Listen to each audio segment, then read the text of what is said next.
Sa mga hindi pa nga po alam kung paano kumita dito sa Tierlo na website, ituturo ko po sa inyo ngayon sa video na ito kung paano tayo makaka-earn dito kahit hindi tayo mag-invite. So dito nga meron silang promo na every new user po gets 3% po na rate below. So sell Litecoins, ito po yung paraan para kumita.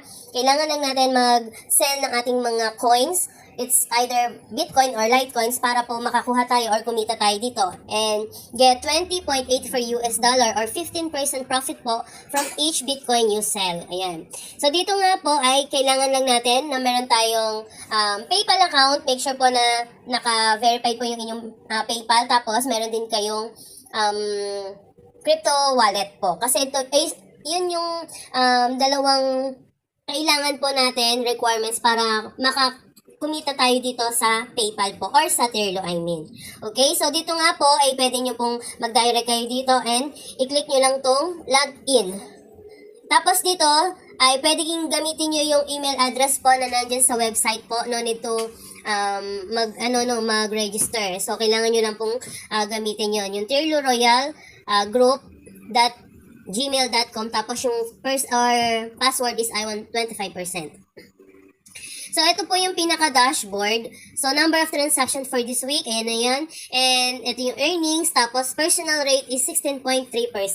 At sa baba, makikita nyo po yung mga nakapag-transact na po dito sa sa website na ito. So, kalimitan, Litecoin po talaga yung ginagamit kasi po maliit po yung value ni Litecoin compared syempre kay Bitcoin. Ayan, makikita nyo din dito yung status, meron ng in process, at meron na rin na pong completed. And ayan yung mga email, yung mga taong nag-transact po dito at syempre yung earnings po nila. Okay, so pagkita po dito, mabilis lang po through PayPal, wala pang 24 hours, pwede na po natin yung ma-receive. So dito na po tayo, no? Click na natin itong tatlong guhit sa upper left, yung sa left side nga po, and then make a trade na tayo. Tuturuan ko po kayo kung paano tayo makakapag-sell ng ating mga coins dito. So, dito nga ay pwede tayong gumamit ng Litecoin or Bitcoin. So, ito yung Litecoin. Ayan, sa $100, ito yung equivalent ng LTC. Okay, so sa LTC, 1 LTC is equivalent to 153 US dollar. Compared dito kay Bitcoin, so ito yung exchange rate po nila. Malaki ang Bitcoin. So, dito tayo sa Litecoin. Ayan po, fast payment. Meron ding 13% extra rate.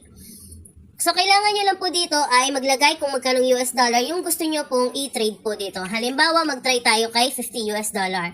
Okay, so dito nga po ay meron tayong profit na kagad. Makikita na agad natin yan dito. And then, kailangan nyo ilagay dito yung PayPal. Make sure na tama po yung inyong email na ilalagay ha. And then, tick nyo lang tong box. Then, sell LTC tayo. So, ito yun na yung mga information na kailangan natin. Una, i-click muna natin tong address para po makopy natin siya. And then, kailangan natin ng, sabi ko nga po, ng crypto wallet. So, ako po, Binance user, pwede kayong gumamit ng mga coins.ph or Trust Wallet. So, sa Binance, click nyo lang dito yung wallets. Tapos, punta lang kayo ng spot or, ayan, wallets tayo. And then, click nyo lang yung send. Tapos, send to Binance user. And, ayan, back tayo. Send, na bago na kasi. On-chain withdraw tayo. Tapos, LTC. And then, click nyo yung send via crypto network. And then, dito, i-paste po yung kinapi natin na address po nila. Okay? So, ayan nga, makikita nyo na yung Litecoin dito. Then, balik tayo dito sa website po nila na, ayan. Kailangan naman natin i-copy itong amount po ng LTC. Ayan, copy natin, then balik tayo dito. So, dito nyo lang po i-paste yung amount. And then, click nyo lang yung withdraw. Then, after that, mapaprocess na po siya. Mapupunta na po yan dito sa Tierlo. So, makikita nyo na po yan sa inyong dashboard. So, make sure po na makopy nyo itong payment ID kasi dito nyo ma-check kung ano na status ng inyong transaction po dito. Okay, dito sa baba and dito yung yan, check payment status. Okay, so yan, ganyan lang siya kasimple. And then, makikita nyo na po yung inyong status nga, confirmation, awaiting confirmation siya. Or dito tayo sa dashboard, makikita nyo po na mayroon na kayong in process po dito. Ayan. So, ganun lang po kasimple yung kitaan po dito sa Tierlo. Hindi natin kailangan mag-invite actually kung paano tayo kumita. Ayun yung maganda dito. May lang po, sigurado yung kitaan. So, no need tayong magpakahirap, mag-invite. Basta, syempre, yun nga lang, may puhunan po talaga dito. Pwede kayo sumali sa mga group chat po ng meron sa Facebook. Sali kayo doon para mas updated din po kayo sa nangyayari dito sa kanilang website. Okay, so yan. Dito na po natatapos yung aking video. Maraming salamat po.